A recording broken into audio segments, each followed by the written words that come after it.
സ്നേഹം, ദിവ്യസ്നേഹം, സ്നേഹം, ദിവ്യസ്നേഹം. ബൈബിളിൽ 66 പുസ്തകങ്ങൾ ഉണ്ട്.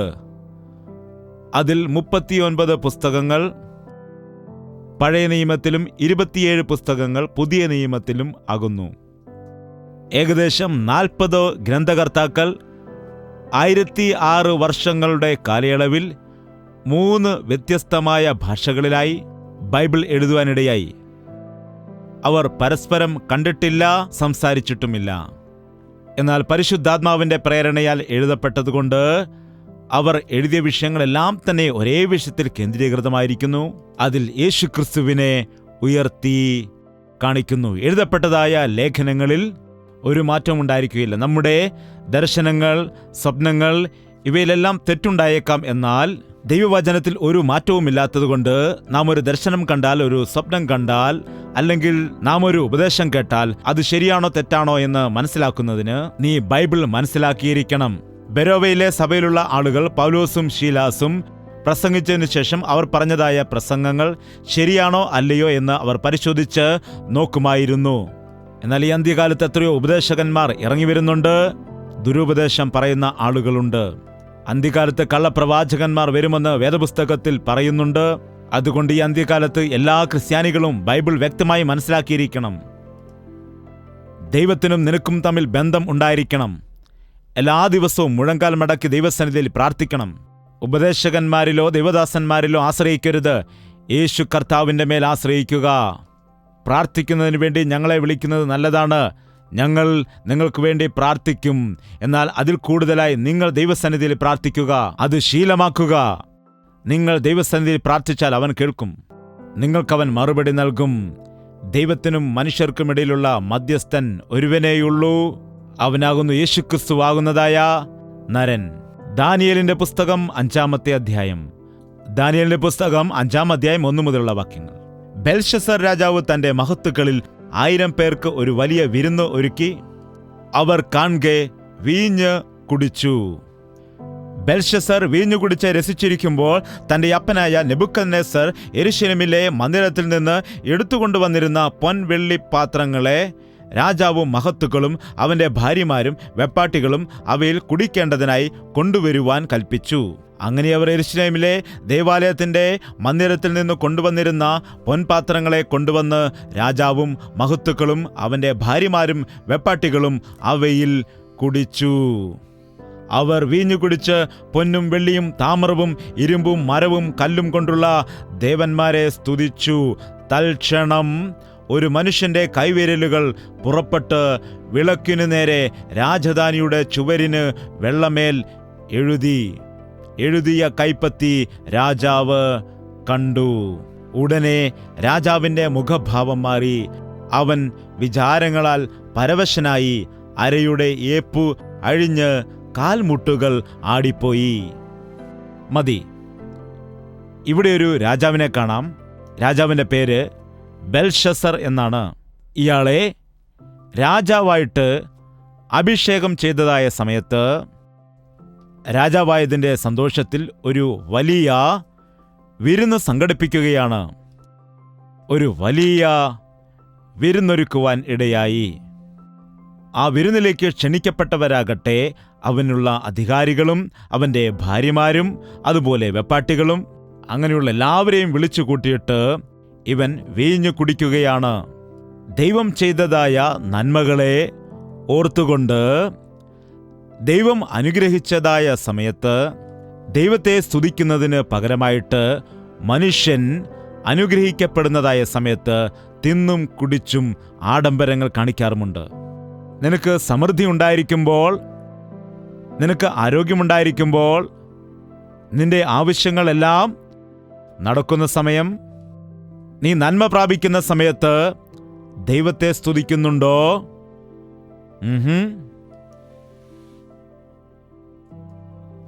ഓപ്പറേഷനൊക്കെ ചെയ്ത് 2 ലക്ഷം രൂപ ചിലവായി മരിക്കാതെ രക്ഷപ്പെട്ടതായ സമയത്ത്, ദൈവദാസ, ഞങ്ങളുടെ വീട്ടിലൊരു പ്രാർത്ഥന വയ്ക്കണം.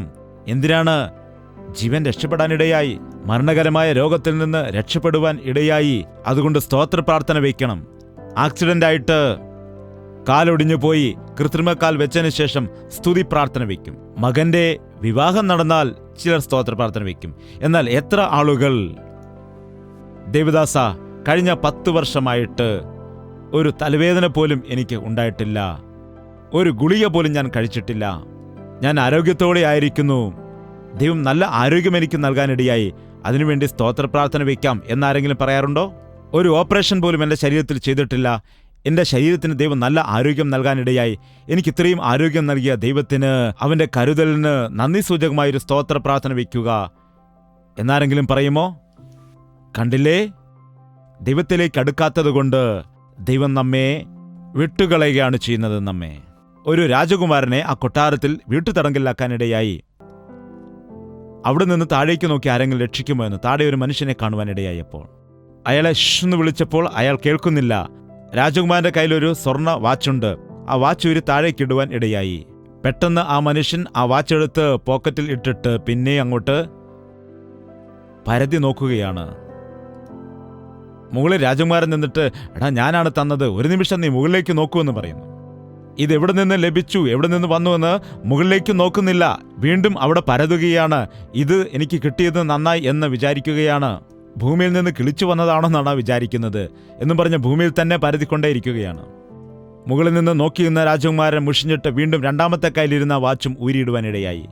അപ്പോൾ ആ മനുഷ്യൻ അതും എടുത്ത് പോക്കറ്റിലിട്ടു. ഇപ്പോഴെങ്കിലും മുകളിലേക്ക് നോക്കണ്ടേ, ഇപ്പോഴും താഴേക്ക് തന്നെ നോക്കുകയാണ്. മുകളിൽ നിന്ന് രാജകുമാരന് കോപം വന്നു. അവിടെ ഒരു കല്ലുണ്ടായിരുന്നു, ആ കല്ലെടുത്തു. ആ കല്ലെടുത്തിട്ട് തലയ്ക്കിട്ടെറിയാനിടയായി. കല്ല് തല വീണപ്പോൾ തന്നെ അയ്യോ എന്നും പറഞ്ഞ് മുകളിലേക്ക് നോക്കി. ദൈവമേ എന്നും പറഞ്ഞ് മുകളിലേക്ക് നോക്കാനിടയായി. കഷ്ടതയുണ്ടാകാതെ ചിലർക്ക് ദൈവത്തെ ഓർമ്മയുണ്ടാകില്ല. ദുഃഖം വരാതെ ചിലർ ദൈവത്തെങ്കിലേക്ക് തിരിയില്ല. നഷ്ടം വരാതെ ദൈവത്തിന്റെ കാര്യം ഓർക്കില്ല. കണ്ടിട്ടില്ലേ, രോഗം വരാതെ ദൈവത്തെ ഓർക്കുകയില്ല, പ്രശ്നങ്ങൾ വരാതെ ദൈവത്തെ ഓർക്കുകയില്ല. അത് ശരിയായ രീതിയിലുള്ള ജീവിതമല്ല. നിന്റെ നല്ല സമയത്ത്, നിന്റെ ആരോഗ്യ സമയത്ത്, നീ ശുഭകരമായിരിക്കുമ്പോൾ, നീ ആനന്ദത്തോടെ ആയിരിക്കുമ്പോൾ, നിനക്ക് സമൃദ്ധി ഉണ്ടായിരിക്കുമ്പോൾ, നിനക്ക് സകലത്തെയും നൽകിയതായ ദൈവത്തെ നീ ഓർക്കണം. ഇവിടെ ബെൽഷസ്സറിന്റെ പിതാവായിരിക്കുന്ന നെബൂഖദ്നേസർ ദൈവത്തിനെതിരെ തിരിഞ്ഞിട്ട് അവസാനം പുല്ലു തിന്നേണ്ട ഒരു ഗതി വരാനിടയായി. അത് ബെൽഷസ്സർ കണ്ടതാണ്. സത്യദൈവം ആരാണെന്ന് അറിഞ്ഞവനാണ്. തന്റെ പിതാവ് ദൈവത്തിനെതിരെ തിരിഞ്ഞപ്പോൾ എന്താണ് സംഭവിച്ചതെന്ന് അവന് അറിയാം. ഇപ്പോൾ അവൻ രാജാവായി. എന്താണ് ചെയ്യേണ്ടത്? പിതാവിന്റെ ദൈവത്തെ ആരാധിക്കണം, ആ ദൈവത്തെ സ്തുതിക്കേണ്ടതാണ്. അത് ചെയ്യാതെ ഞാൻ രാജാവായിട്ട് മാറി, എനിക്ക് അധികാരം ലഭിച്ചിരിക്കുന്നു, എനിക്ക് നല്ല ആരോഗ്യമുണ്ട്, എനിക്കൊരു കുറവുമില്ല എന്ന് പറഞ്ഞുകൊണ്ട് തന്റെ സ്നേഹിതന്മാരെ എല്ലാം വിളിച്ചുകൂട്ടി വിരുന്നൊരുക്കുകയാണ്, മദ്യം കുടിക്കുകയാണ്. അതുകൂടാതെ ലഹരി പിടിച്ചിട്ട് ദൈവത്തിന്റെ ആലയത്തിലുണ്ടായിരുന്നതായ ഉപകരണങ്ങൾ കൊണ്ടുവന്നിട്ട് അതിലാണ് കുടിക്കുന്നത്. വിശുദ്ധമായ ദൈവത്തിന്റെ ആലയത്തെ അശുദ്ധമാക്കുന്ന ചില ആളുകളുണ്ട് ഈ കാലത്ത്. ദൈവത്തിന്റെ ആലയം അതൊരു ചെറിയ കുടിലാണെങ്കിലും, അതൊരു ചെറിയ മുറിയാണെങ്കിലും, അതൊരു ചെറിയ ഹാളാണെങ്കിലും, അതൊരു ഇടുങ്ങിയ ആലയമാണെങ്കിലും, അത് വിശാലമായ ഒരു ആലയമാണെങ്കിലും ഒരു കാര്യം മറക്കരുത്, ദൈവത്തിന്റെ ആലയം വിശുദ്ധമാണ്. പരിശുദ്ധി. നിങ്ങൾ ദൈവത്തിന്റെ ആലയത്തിലേക്ക് പോകുമ്പോൾ അത് വിശുദ്ധമായ ആലയമാണ്. പരിശുദ്ധാത്മാവായ ദൈവം സഞ്ചരിക്കുന്ന ഇടമാണ്. അത് വിശുദ്ധമായ സ്ഥലമാണ്. അവിടെ ജഡത്തിന്റെ പ്രവൃത്തികൾക്ക് ഇടമില്ല, അവിടെ ലോകത്തിന്റെ വ്യാപാരങ്ങൾക്ക് ഇടമില്ല. എന്നാൽ യേശുക്രിസ്തു ഒരു ദിവസം ആലയത്തിൽ ചെന്നിട്ട് പറഞ്ഞു, അയ്യോ, എന്റെ ആലയം സകല ജനങ്ങൾക്കും പ്രാർത്ഥനാലയമെന്ന് വിളിക്കപ്പെടും. എന്നാൽ നിങ്ങൾ ഇതിനെ കള്ളന്മാരുടെ ഗുഹയാക്കി മാറ്റിയിരിക്കുന്നു. ദൈവത്തിന്റെ സന്നിധിയിൽ അനുഗ്രഹമുണ്ട്, കാവൽ ഉണ്ട്. പിശാച് അവിടേക്ക് വരികയില്ല. എന്നാൽ കടന്നു വരും. എങ്ങനെയാണ്? നീ കാരണം. നീ തന്നെ കൂട്ടിക്കൊണ്ടുവരും. ആരെങ്കിലും ഒരാൾ കൊണ്ടുവരും. അതുകൊണ്ടാണ് ദൈവത്തിന്റെ സന്നിധിയിലേക്ക് വരുമ്പോൾ നിന്റെ പ്രവർത്തികൾ ജാഗ്രതയോടെ ആയിരിക്കണം എന്ന് ദൈവത്തിന്റെ വചനം പറയുന്നുണ്ട്. സത്യത്തിൽ ദൈവത്തിന്റെ ആലയം എന്ന് പറയുമ്പോൾ ഒരു കെട്ടിടമല്ല, നിന്റെ ശരീരമാകുന്നു ദൈവാലയം. നിന്റെ ശരീരം ദൈവത്തിന്റെ ആലയമാകുന്നു. എത്ര ആളുകൾക്ക് ഇതറിയാം? ദൈവത്തിന്റെ ആലയം നിന്റെ ശരീരമാകുന്നു. ഏതെങ്കിലും ഒരു മലയിലോ കെട്ടിടത്തിലോ പോയിട്ട് നമസ്കരിക്കേണ്ട കാര്യമില്ല. ദൈവത്തിന്റെ മക്കൾ എല്ലാവർക്കും ഒരുമിച്ച് കൂട്ടായ്മ ആചരിക്കുന്നതിന് വേണ്ടി, ഒരുമിച്ച് കൂടി വരുന്നതിന് വേണ്ടി ദൈവത്തിന്റെ ആലയം നമുക്ക് ആവശ്യമാണ്. ആ കെട്ടിടങ്ങൾ നമുക്ക് ആവശ്യമാണ്, അതിലൊരു സംശയവുമില്ല. എന്നാൽ ആ ദൈവാലയത്തിൽ നിന്റെ ശരീരം ദൈവാലയമാകുന്നു എന്ന വിഷയം മറക്കരുത്. നിന്റെ ശരീരമാകുന്നു. ആരെങ്കിലും എൻ്റെ ആലയത്തെ നശിപ്പിച്ചാൽ ഞാൻ അവനെ നശിപ്പിക്കുമെന്ന് ദൈവത്തിന്റെ വചനം പറയുന്നു. ഇന്ന് അനേകം ആളുകൾ അവരുടെ ശരീരങ്ങളെ ദൈവം കൊടുത്തതായ, അഴകുള്ളതായ, ആരോഗ്യമുള്ളതായ, അനുഗ്രഹീതമായ, ആശ്ചര്യകരമായ തങ്ങളുടെ ശരീരങ്ങളെ മദ്യപാനം കൊണ്ട് നശിപ്പിച്ചു കളയുന്നുണ്ട്, വീഞ്ഞു കുടിച്ച് നശിപ്പിക്കുന്നുണ്ട്. ഒരുപാട് ആളുകൾ എനിക്ക് ഫോൺ ചെയ്തിട്ട് പറയാറുണ്ട്, ഞങ്ങളുടെ പിതാവ് മരുന്ന് കുടിക്കാറുണ്ട് എന്ന്. ഞാൻ ചോദിക്കും, മരുന്ന് കുടിക്കുന്നത് നല്ലതാണല്ലോ, ഏത് മരുന്നാണ് കുടിക്കുന്നതെന്ന് ചോദിക്കും. മരുന്നെന്ന് പറയുമ്പോൾ എനിക്കെങ്ങനെ അറിയാം? മരുന്ന് കുടിക്കുമെന്ന് പറഞ്ഞപ്പോൾ ചോദിച്ചു ഏത് ടോണിക്കാണെന്ന്. ശരീരത്തിന് ആരോഗ്യത്തിന് ആവശ്യമായ ഏതെങ്കിലും ടോണിക്ക് കുടിക്കുകയാണെങ്കിൽ, അതായത് ഇപ്പം വൈറ്റമിൻ ടോണിക്ക്, അങ്ങനെ ഏതെങ്കിലും ടോണിക്ക് കുടിക്കാമെന്ന് വിചാരിച്ചു. അപ്പോൾ പറയുകയാണ് ചാരായമാണെന്ന്. ചാരായം എന്ന് പറയുമ്പോൾ എങ്ങനെയാണത് മരുന്നാകുന്നത്? എത്ര ആളുകൾക്ക് ചാരായത്തിന്റെ മണമറിയാം? കൈയുയർത്തിക്കൊള്ളൂ, കുഴപ്പമില്ല, ആരും ഒന്നും വിചാരിക്കുകയില്ല. എത്ര നല്ല ആളുകളാണ്. മദ്യത്തിന്റെ മണം പോലും നിങ്ങൾക്കറിയുകയില്ലല്ലേ? അബ്ബാ, അതിന് നല്ല ടേസ്റ്റ് ആയിരിക്കുമല്ലേ, നല്ല മധുരമായിരിക്കുമല്ലേ, നല്ല ഗ്ലാസ്സിൽ നല്ലവണ്ണം വെട്ടിത്തിളങ്ങുന്നല്ലേ? എന്താണ്? എത്ര അസഹ്യമായിട്ടുള്ളതായ ഗന്ധമാണതിന്. ആ ദുർഗന്ധം വരുമ്പോൾ എനിക്കത് സഹിക്കാൻ കഴിയില്ല. പലപ്പോഴും എനിക്ക് ഛർദ്ദിൽ ഉണ്ടാകാനിടയാം. ചില സമയത്ത് മദ്യപാനികളുടെ അടുക്കൽ ചെന്നിട്ട് കൈവച്ച് പ്രാർത്ഥിക്കേണ്ടി വരും. അവരെ കർത്താവിലേക്ക് നേടണമെന്നുണ്ടെങ്കിൽ ആ മണം എനിക്ക് ഇഷ്ടമല്ല എങ്കിലും അവരെ കർത്താവിലേക്ക് നടത്തണം എന്ന് പറഞ്ഞുകൊണ്ട് എത്രയോ മദ്യപാനികളുടെ അടുക്കൽ ചെന്നിട്ട് അവർക്ക് വേണ്ടി പ്രാർത്ഥിച്ചിട്ടുണ്ട്. അനേകം മദ്യപാനികൾ കർത്താവിന് വേണ്ടി മാറിയിട്ടുമുണ്ട്. ബൈബിളുമായി ഇതുവഴി നടക്കുന്ന പല യുവാക്കളും, അതുപോലെ നമ്മുടെ കൊയറിൽ പാടുന്ന പല യൗവനക്കാരും ഒരു കാലത്ത് വലിയ മദ്യപാനത്തിന് അടിമകളായിരുന്നു. എന്നാൽ അവർ രക്ഷിക്കപ്പെട്ടതിന് ശേഷം, യേശുവിന് വേണ്ടി അവർ ജീവിക്കുവാൻ ആരംഭിച്ചതിന് ശേഷം അവർ ദുശീലങ്ങളിൽ നിന്ന് വിട്ടുമാറി. ഇപ്പോൾ അവർ ദൈവത്തിന് വേണ്ടി അവരുടെ ശരീരങ്ങളെ ഉപയോഗിക്കുകയാണ്. നിങ്ങൾ ശ്രദ്ധിക്കുക, ഇന്ന് ദൈവം നിങ്ങളോട് പറയാൻ ആഗ്രഹിക്കുന്ന കാര്യം എന്താണെന്ന് വെച്ചാൽ, ദൈവത്തിന്റെ അരുളപ്പാട് എന്താണെന്ന് വെച്ചാൽ, നീ എത്ര വലിയ ഭക്തനാണെങ്കിലും, എത്രമാത്രം നീ ബൈബിൾ വായിക്കുന്ന വ്യക്തിയാണെങ്കിലും, ഒരുപാട് വർഷങ്ങളായിട്ട് ദൈവത്തിന്റെ ആലയത്തിൽ പോകുന്ന വ്യക്തിയാണെങ്കിലും, ക്രിസ്ത്യാനിയുടെ വീട്ടിൽ ജനിച്ചു വളർത്തപ്പെട്ട വ്യക്തിയാണെങ്കിലും, എത്രയോ കാലമായിട്ട് ഞാൻ കർത്താവിൽ വിശ്വസിക്കുന്നു, അവൻ എന്നെ അനുഗ്രഹിച്ചു, എന്റെ കാലുവേദന പോയി, തലവേദന പോയി, എന്റെ പനി മാറി, എനിക്ക് ദൈവം അത് നൽകി ഇത് നൽകിയെന്ന് സാക്ഷ്യം പറയുന്നത് ഇതൊന്നുമല്ല ഏറ്റവും പ്രധാനപ്പെട്ടത്. നിന്റെ ശരീരത്തെ ദൈവത്തിന്റെ ആലയമായിട്ട് ദൈവത്തിനു നീ സമർപ്പിച്ചിട്ടുണ്ടോ? ഒന്നും മിണ്ടുന്നില്ല. എന്റെ ശരീരം ദൈവത്തിന്റെ ആലയമാണെങ്കിൽ എന്നിൽ ഉള്ളതെല്ലാം ആരുടെ സ്വത്താണ്? എന്റെ വായിൽ നിന്ന് വരുന്നതായ വാക്കുകൾ എങ്ങനെയായിരിക്കും? ഹൃദയം നിറഞ്ഞു കവിയുന്നതാണ് വായ പ്രസ്താവിക്കുന്നത്. ഹൃദയത്തിൽ യേശു ഉണ്ടെങ്കിൽ എങ്ങനെയായിരിക്കും സംസാരിക്കുന്നത്? ഏതൊക്കെ വാക്കുകളായിരിക്കും പറയുന്നത്? നോക്കൂ, നമ്മുടെ ഹൃദയത്തിൽ യേശു ഉണ്ടെങ്കിൽ നാം എന്തൊക്കെയാണ് കാണുന്നത്? നമ്മൾ ഹൃദയത്തിൽ എന്തിനൊക്കെ ഇടം കൊടുക്കും? നോക്കുക, ഇന്ന് അനേകം ആളുകൾ ദൈവത്തിന്റെ ആലയമായിരിക്കുന്ന തങ്ങളുടെ ശരീരങ്ങളെ വിശുദ്ധീകരിക്കുന്നില്ല. സ്നാനപ്പെടുവാനിടയായി മദ്യപാനത്തിൽ നിന്ന് വിടുതൽ പ്രാപിച്ചിട്ടില്ല. യേശുക്രിസ്തുവിൽ വിശ്വസിക്കാനിടയായി എന്റെ ഭർത്താവിന് എന്നെ വലിയ പേടിയാണെന്ന് പറയുന്നു. എന്തുകൊണ്ടാണ് പേടിക്കുന്നത്? ഞാൻ ചീത്ത വിളിക്കുമെന്ന് ഭയന്നു. എന്തൊക്കെയാണ് അവർക്ക് പറയുന്നത്? വായിൽ വന്നതൊക്കെ ഞാൻ പറയാനിടയും. അതിൽ ഞാൻ വളരെ എക്സ്പേർട്ടായ വ്യക്തിയാണ്. നീ യേശുവിൻ്റെ പൈതലാണെങ്കിൽ നിന്റെ വായിലെ വാക്കുകൾ ശുദ്ധിയുള്ളതായിരിക്കണം. ചീത്ത വിളിക്കുവാനോ വഴക്കുണ്ടാക്കുന്നതോ ആയ വാക്കുകൾ വരുവാനിടയാകരുത്. ഇത് വിശുദ്ധ ആലയമാണ്. യേശുവിൻ്റെ അടുക്കൽ വന്നതിന് ശേഷം എത്ര ആളുകളുടെ ജീവിതത്തിൽ മാറ്റം വന്നിട്ടുണ്ട്. യേശുക്രിസ്തുവിൽ വിശ്വസിച്ചതായ ആളുകളുടെ ജീവിതത്തെ നോക്കുന്ന സമയത്ത് അവരിൽ മാറ്റം കാണുന്നില്ല എങ്കിൽ മറ്റ് ആരും തന്നെ ഇനിയും യേശുവിൽ വിശ്വസിക്കുകയില്ല. നിങ്ങൾ നിമിത്തമാണല്ലോ എൻ്റെ നാമം അന്യജനങ്ങളുടെ മധ്യയിൽ ദുഷിക്കുന്നത് എന്ന് എഴുതിയിരിക്കുന്നു. യേശുക്രിസ്തുവിൽ വിശ്വസിക്കുന്നുവെന്ന് പറയുന്നു, നീ കള്ളം പറയുന്നു. യേശുവിൽ വിശ്വസിക്കുന്നുണ്ട് എന്ന് നീ പറയുന്നു, നീ വഞ്ചനയും ചതിയും കാണിക്കുന്നു. നീ ദുശീലങ്ങൾ ഉപേക്ഷിച്ചിട്ടില്ല. നീ യേശുക്രിസ്തുവിൽ വിശ്വസിക്കുന്നു എന്ന് പറയുന്നു, എന്നാൽ നീ രഹസ്യമായ പാപങ്ങൾക്ക് ജീവിതത്തിൽ ഇടം കൊടുക്കുന്നു. ജാഗ്രത, രഹസ്യമായിരിക്കുന്നതെല്ലാം വെളിപ്പെട്ടു വരുവാനിടയാകും. നിങ്ങൾ അറയ്ക്കുള്ളിൽ മന്ത്രിക്കുന്നത് പുറപ്പുറത്ത് ഘോഷിപ്പാനിടയാകും എന്ന് ദൈവത്തിന്റെ വചനം നമ്മെ പഠിപ്പിക്കുന്നു. ഈ ബെൽഷസ്സർ എത്രയോ നന്മ പ്രാപിക്കാനിടയായി. ദൈവത്തിനെതിരെ നിന്നതുകൊണ്ട് നെബൂഖദ്നേസറിന്റെ ജീവിതത്തിൽ എത്രമാത്രം വീഴ്ചയുണ്ടായതെന്ന് അറിയുവാൻ കഴിഞ്ഞു, കാണുവാൻ കഴിഞ്ഞവനാണ്. എന്നാൽ രാജാവായി കഴിഞ്ഞപ്പോൾ ദൈവത്തെ സ്തുതിക്കുന്നതിന് പകരമായിട്ട് മദ്യം കൊണ്ടുവന്നിട്ട് അത് കുടിച്ച് ഇരുമ്പ് കൊണ്ടും വെള്ളി കൊണ്ടും താമരം കൊണ്ടും ഉണ്ടാക്കിയതായ ദേവന്മാരെ നമസ്കരിക്കുന്നു, ഡാൻസ് ചെയ്യുകയാണെന്നാണ് പറയുന്നത്. പബ്ബുകൾ എന്നാണ് പറയുന്നത്. നിങ്ങളുടെ നാട്ടിലുണ്ടോ എന്ന് എനിക്കറിയില്ല, എന്നാൽ പട്ടണങ്ങളിലുണ്ട് പബ്ബുകൾ, ഇല്ലേ? ഹല്ലേലൂയ! ദയവ് ചെയ്ത് അവിടെ പോകുവാൻ ഇടയാകരുത്. ദാവീദ് പ്രാർത്ഥിക്കുവാനിടയായി, ദൈവമേ എന്നെ പരിശോധിക്കണമേ, എന്നെ പരീക്ഷിക്കണമേ, നിനക്ക് വ്യസനത്തിന് കാരണമായി എന്തെങ്കിലും എന്നിലുണ്ടോ എന്ന് നീ നോക്കണമേ, എന്നിട്ട് നിന്റെ നിത്യമാർഗത്തിൽ നീ എന്നെ നടത്തുമാറാകണമേ എന്ന് പ്രാർത്ഥിച്ചു. ദൈവത്തിന്റെ മുൻപിൽ ഭയത്തോടെ ഭക്തിയോടെ നമ്മുടെ രക്ഷ മുൻപോട്ട് കൊണ്ടുപോകണം. നമ്മുടെ ശരീരങ്ങളെ ദൈവത്തിന്റെ ആലയമായിട്ട് കാത്തു സൂക്ഷിക്കണം. എല്ലാ ദിവസവും ഓരോ ക്ഷണവും ദൈവത്തിന്റെ കൃപയാൽ നിറയപ്പെട്ടുകൊണ്ട് അവന്റെ ഹിതമനുസരിച്ചുകൊണ്ട് നാം ജീവിക്കണം. അങ്ങനെയുള്ള ജീവിതത്തെ നമുക്കെല്ലാവർക്കും കർത്താവ് നൽകുമാറാകട്ടെ. മദ്യപാനികളായ ആളുകളെ ദൈവം മാറ്റിയെടുക്കുമാറാകട്ടെ. ഇപ്പോൾ അനേകം ആളുകൾ മദ്യത്തിന് അടിമകളായി തീർന്നിട്ടുണ്ട്. ഇന്ന് നോക്കുമ്പോൾ അനേകർ മദ്യത്തിന് അടിമകളായി തീർന്നത് കാരണമായി ഇപ്പോൾ ടി വിയിൽ പരസ്യം വരികയാണ്, ഈ മരുന്ന് കുടിക്കുകയാണെങ്കിൽ ഇത് കാപ്പിയിൽ കലക്കിയോ ചായയിൽ കലക്കി കൊടുത്താൽ മദ്യം കുടിക്കുകയില്ല, നിങ്ങളുടെ ഭർത്താവ് പിന്നെ മദ്യപിക്കത്തില്ല, അതുകൊണ്ട് ഈ മരുന്ന് വാങ്ങിച്ചു കൊടുക്കുക എന്ന് പറഞ്ഞിട്ട് പരസ്യം കാണിക്കുന്നു. അതിന്റെ ഒരു ബോട്ടിലിന് എത്ര രൂപയാണ്? 3000 രൂപയാണ് വില. അവൻ 300 രൂപയ്ക്ക് കുടിക്കുമ്പോൾ നീ 3000 ചിലവാക്കി ഇതെങ്ങനെയാണ് പിന്നെ കുടിപ്പിക്കുന്നത്?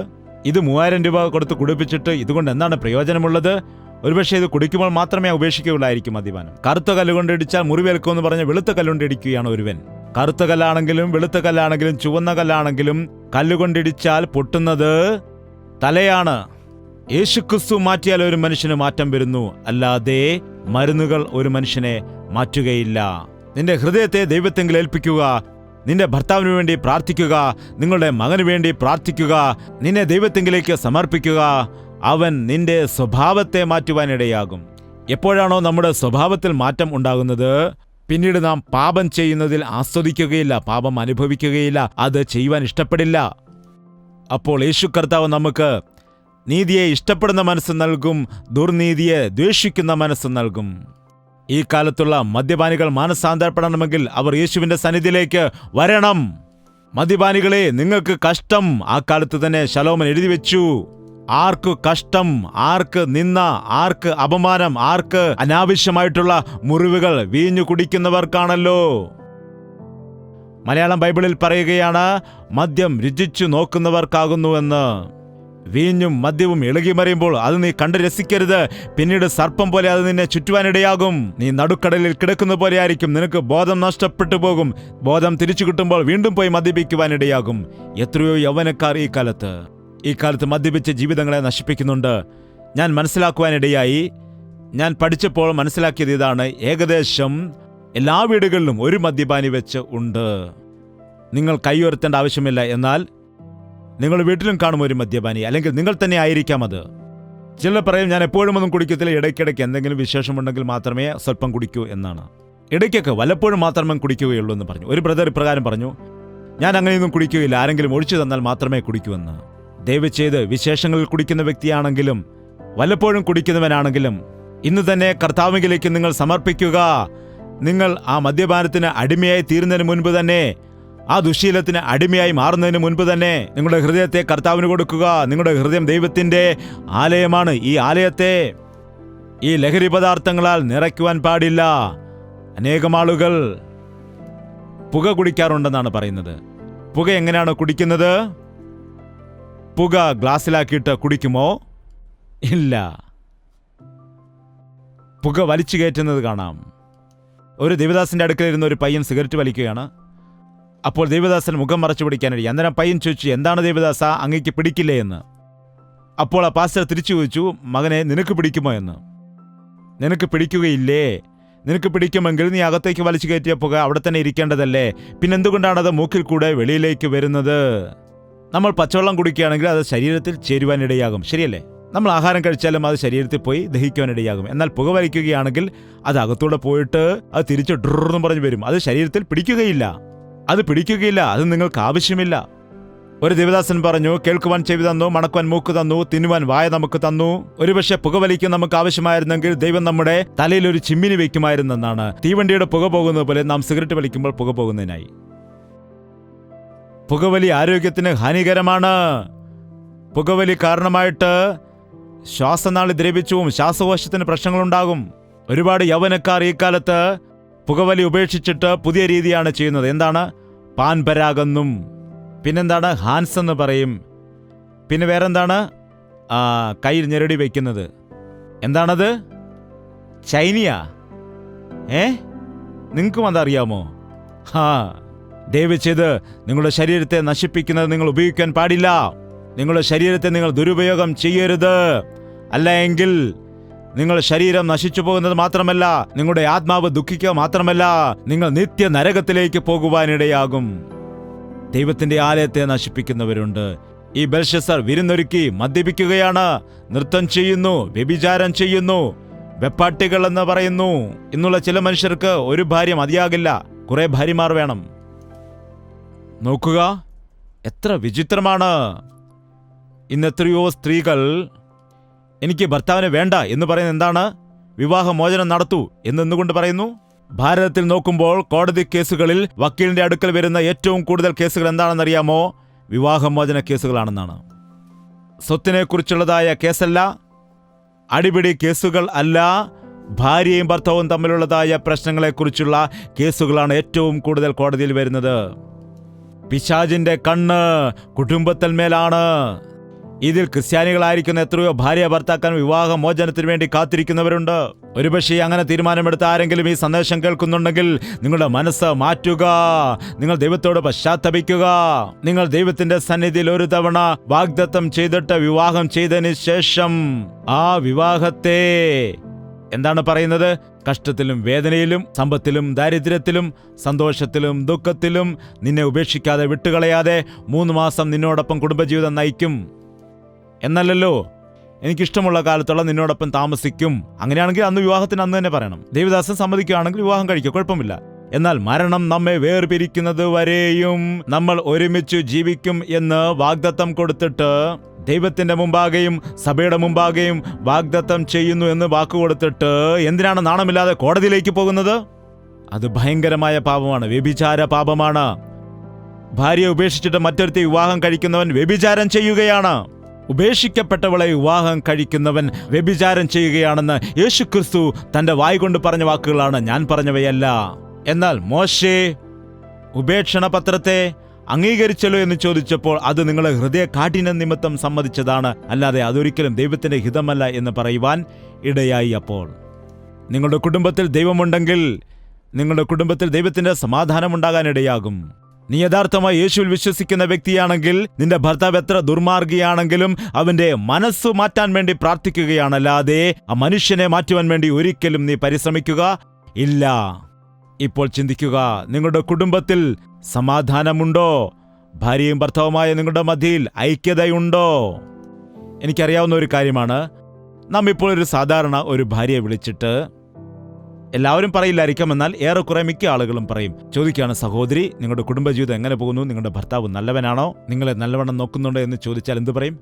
എൻ്റെ ഭർത്താവ് നല്ലവനാണ്, എൻ്റെ ദൈവത്തെ പോലെയാണ്, എന്നെ പ്രാണനാണ്, എന്നെ ഒരുപാട് ഇഷ്ടപ്പെടുന്നു എന്ന് പറയുന്നതായ സ്ത്രീകൾ ഇവിടെയുണ്ടോ ആവോ? എന്തിനാണ് വെറുതെ പറഞ്ഞ് തലവേദന ഉണ്ടാക്കുന്നത്? എൻ്റെ ഭർത്താവിനെ കുറിച്ച് എന്തിനാണ് കുറ്റം പറയുന്നത്? എൻ്റെ മക്കളെക്കുറിച്ച് എന്തിനാണ് കുറ്റം വന്നത്? അത് നല്ല സ്വഭാവമല്ലല്ലോ. എന്നാൽ എൻ്റെ ഭർത്താവിന് പലപ്പോഴും മുൻകോപമാണ്, കോപിച്ചിട്ട് എന്നെ തല്ലുവാൻ വേണ്ടി വരും. എന്നാൽ ഞാനതൊക്കെ സഹിച്ചു നിൽക്കും, ഞാനൊന്നും തന്നെ ചെയ്യാറില്ല. എന്നാലും സഹിയിടുമ്പോൾ ഞാൻ എന്തെങ്കിലുമൊക്കെ പറയുകയൊക്കെ ചെയ്യും. എന്നാൽ ഭർത്താവിനെ വിളിച്ച് ചോദിക്കുക, നിങ്ങളുടെ ഭാര്യ എങ്ങനെയുള്ള സ്ത്രീയാണെന്ന് ചോദിച്ചാൽ, നിങ്ങളെ നല്ലോണം നോക്കുമോ? ഒരുപാട് സ്നേഹിക്കുന്നുണ്ടോ? ആഹാരമൊക്കെ വെച്ച് തരുന്നുണ്ടോ എന്ന് ചോദിക്കുകയാണെങ്കിൽ, സാധാരണ ഒരു ഭർത്താവാണെങ്കിൽ എന്താണ് പറയുന്നത്? എൻ്റെ ഭാര്യയോ, അവൾ മഹാ തലവേദനയാണ്, എൻ്റെ വിധിയാണ് അവളെ കെട്ടിയത്, എൻ്റെ കഷ്ടകാലമാകുന്നു, അവളെ സഹിക്കുവാൻ കഴിയുകയില്ല, അവളുടെ കൂടെ ജീവിക്കുവാൻ കഴിയുകയില്ല. എന്താണ്? മനുഷ്യനെ കൊണ്ട് സംതൃപ്തിപ്പെടുകയില്ല. പിശാച് മനുഷ്യരുടെ ഹൃദയങ്ങളെ ഭിന്നിപ്പിക്കുവാനിടയാകും. നിന്റെ തെറ്റുകളെ നീ ഗ്രഹിക്കുകയാണെങ്കിൽ നിന്റെ ഭർത്താവിനോട് ക്ഷമിക്കുവാൻ കഴിയും. നിന്റെ തെറ്റുകളെ നീ മനസ്സിലാക്കിയാൽ നിന്റെ ഭാര്യയെ നിനക്ക് അംഗീകരിക്കാൻ കഴിയും. എന്നാൽ ഇന്ന് എല്ലാ മനുഷ്യരും മറ്റുള്ളവരുടെ കുറ്റം കണ്ടുപിടിക്കുവാൻ വേണ്ടി എപ്പോഴും ആഗ്രഹത്തോടെയായിരിക്കുന്നു. ഞാൻ എന്തു തെറ്റ് ചെയ്തിരിക്കുന്നു എന്നുള്ളത് പരിശോധിച്ചു നോക്കുവാൻ തയ്യാറായിരിക്കുന്നതേയില്ല. ഒരു തവണ യഹോവ ചെവി താഴ്ത്തി അവർ എന്തു പറയുന്നു എന്ന് കേൾക്കുവാനായിട്ട് ശ്രമിച്ചു. യിരെമ്യാവ് 8:6 എന്താണ് പറയുന്നത്? ശ്രദ്ധിക്കൂ. അവർ നേരു സംസാരിച്ചില്ല, അയ്യോ ഞാൻ തെറ്റു ചെയ്തു പോയി എന്ന് അനുതപിച്ചില്ല, ദുഷ്ടത സംസാരിക്കുവാനിടയായി. ഞാൻ എന്തു ചെയ്തു എന്ന് തൻ്റെ ദുഷ്ടതയെക്കുറിച്ച് ഓർത്ത് പശ്ചാത്തപിക്കുന്നതായ വ്യക്തി ഒരാളെപ്പോലും കാണാൻ കഴിഞ്ഞില്ല. എൻ്റെ ജീവിതം ദൈവമുമ്പാകെ എങ്ങനെയായിരിക്കുന്നു? എൻ്റെ ഹൃദയം ദൈവത്തിൻ്റെ മുൻപിൽ എങ്ങനെയായിരിക്കുന്നു? ഞാൻ നേരായി ജീവിക്കുന്ന വ്യക്തിയാണോ? ഒരു നല്ല ഭർത്താവായിട്ട്, പിതാവായിട്ട്, ഒരു അധികാരിയായിട്ട്, ദൈവദാസനായിട്ട്, ദൈവത്തെ പ്രസാദിപ്പിക്കുന്ന ഒരു വ്യക്തിയായിട്ടാണോ ഞാൻ ജീവിക്കുന്നത് എന്ന് പരിശോധിക്കേണ്ടതായ അവസരം തീർച്ചയായിട്ടും ഉണ്ട്. എന്നാൽ അത് ചെയ്യാതെ ഞാൻ കേമനായിരിക്കുന്നു, എല്ലാവരും മോശക്കാരാണ്, ഞാൻ മാത്രമാണ് നീതിമാൻ, മറ്റുള്ളവനേക്കാൾ ഞാൻ മെച്ചമാണ്, അവരെക്കാൾ നല്ലവൻ ഞാനാണ് എന്ന് പരസ്പരം കമ്പയർ ചെയ്യുവാനിടയാകും. എന്നാൽ ദൈവം നോക്കുന്ന സമയത്ത്, നമ്മുടെ പ്രവൃത്തികളെ വെളിപ്പെടുത്തുന്ന സമയത്ത്, നമ്മുടെ ഹൃദയത്തെ വെളിപ്പെടുത്തുന്ന സമയത്ത് നമുക്കറിയുവാൻ കഴിയും. പരിശുദ്ധാത്മാവിൻ്റെ വെളിച്ചം, പരിശുദ്ധാത്മാവ് വന്നിട്ട് പാപത്തെക്കുറിച്ചും നീതിയെക്കുറിച്ചും ന്യായവിധിയെക്കുറിച്ചും നിങ്ങൾക്ക് ബോധിപ്പിച്ചു നൽകുമെന്ന് ദൈവത്തിന്റെ വചനം പറയുന്നു. പരിശുദ്ധാത്മാവിന്റെ സഞ്ചാരം എവിടെയുണ്ടോ അവിടെ പശ്ചാത്താപമുണ്ടാകാനിടയാകും, ഹൃദയങ്ങളെ പരിശോധിക്കുവാനിടയാകും. ദാവീദ് പ്രാർത്ഥിക്കുവാനിടയായി, ദൈവമേ എന്നെ പരീക്ഷിച്ച് ശോധന ചെയ്യണമേ, എൻ്റെ അന്തരംഗവും എൻ്റെ ഹൃദയവും പരിശോധിക്കണമേ എന്ന് പ്രാർത്ഥിച്ചു. നിന്റെ നിത്യമാർഗത്തിൽ എന്നെ നടത്തണമെന്ന് പ്രാർത്ഥിച്ചു. ദൈവത്തിന് മുൻപാകെ ഭയത്തോടെ ഭക്തിയോടെ നമ്മുടെ രക്ഷയെ മുൻപോട്ട് കൊണ്ടുപോകണം. നമ്മുടെ ശരീരങ്ങളെ ദൈവത്തിന്റെ ആലയങ്ങളാക്കിയിട്ട് നമുക്കാക്കണം. എല്ലാ ദിവസവും ഓരോ ക്ഷണവും നമ്മുടെ ശരീരത്തിൽ കർത്താവിന് ഇടം കൊടുത്തുകൊണ്ട് അവന്റെ ഹിതമനുസരിച്ചുകൊണ്ട് നാം ജീവിക്കണം. ഇങ്ങനെയുള്ള ജീവിതം നമുക്കെല്ലാവർക്കും കർത്താവ് നൽകുമാറാകട്ടെ. പ്രാർത്ഥന. പരിശുദ്ധനായ സ്നേഹമുള്ള ഞങ്ങളുടെ പിതാവേ, ഞങ്ങളുടെ മധ്യയിൽ നീ ഉള്ളതിനായിട്ട് നന്ദി കരയറ്റുന്നു കർത്താവേ. നിന്റെ മക്കളെ ഈ മീറ്റിംഗിലേക്ക് കർത്താവ് കൂട്ടിവരുത്തിയതിനായിട്ട് നന്ദി കരയറ്റുന്നു കർത്താവേ. സ്തുതിക്കുകയാണ് ഞങ്ങളങ്ങേ. ഓരോരുത്തരുടെയും മനസ്സെങ്ങനെയാകുന്നുവെന്ന് അറിയുന്ന കർത്താവേ, ഹൃദയത്തിന്റെ രഹസ്യങ്ങളെ അറിയുന്നതായ ദൈവമേ, ഞങ്ങളുടെ അന്തരംഗത്തിലെ സത്യത്തെ ആഗ്രഹിക്കുന്നതായ ദൈവമേ, നുറുക്കമുള്ളതായ ഹൃദയത്തെ നീ ഞങ്ങൾക്ക് നൽകണമേ. കപടതയില്ലാത്ത ഹൃദയം നീ ഞങ്ങൾക്ക് നൽകുമാറാകണമേ. ഞങ്ങളുടെ തെറ്റുകുറ്റങ്ങൾ നിന്റെ സന്നിധിയിൽ ഏറ്റുപറയുന്നതായ സമയത്ത് കർത്താവെ ഞങ്ങളെ വിടുവിക്കണമേ. കർത്താവെ ഞങ്ങളെ രക്ഷിക്കണമേ. കർത്താവെ ഞങ്ങളെ സഹായിക്കുമാറാകണമേ. കർത്താവെ ഞങ്ങളോട് ക്ഷമിക്കണമേ എന്ന് ആരൊക്കെയാണോ പ്രാർത്ഥിക്കുന്നത്, യേശുവേ അവരുടെ പ്രാർത്ഥന കേട്ട് അവരോട് നീ ക്ഷമിക്കണമേ. ഒരുപാട് രീതിയിൽ നീ ഞങ്ങളെ അനുഗ്രഹിച്ചിരിക്കുമ്പോഴും, ഒരുപാട് രീതിയിൽ നിന്റെ നന്മകൾ ഞങ്ങൾക്ക് തന്നപ്പോഴും, പലപ്പോഴും നീ ചെയ്ത നന്മകളെ മറന്നുകൊണ്ട് നല്ല വീടുകളൊക്കെ പണിതിട്ട് ഞങ്ങൾ ആരോഗ്യത്തോടെ സന്തോഷത്തോടെ സമാധാനത്തോടെ ആയിരുന്ന സമയത്ത് നിന്നെ മറക്കുവാനിടയായി കർത്താവേ. അതുകൊണ്ടാണ് ഞങ്ങൾക്ക് ഈ കഷ്ടത, അതുകൊണ്ടാണ് ഞങ്ങൾക്ക് ഈ പ്രശ്നങ്ങൾ ഉണ്ടാകുന്നത്. ഞങ്ങളോട് ക്ഷമിക്കുമാറാകണമേ. ഇന്ന് ഈ സന്ദേശം കേൾക്കുന്നവരിൽ ആരൊക്കെയാണോ നിന്നെ വിട്ടകന്ന് ജീവിക്കുന്നത്, അവരെ നീ ആകർഷിക്കുമാറാകണമേ.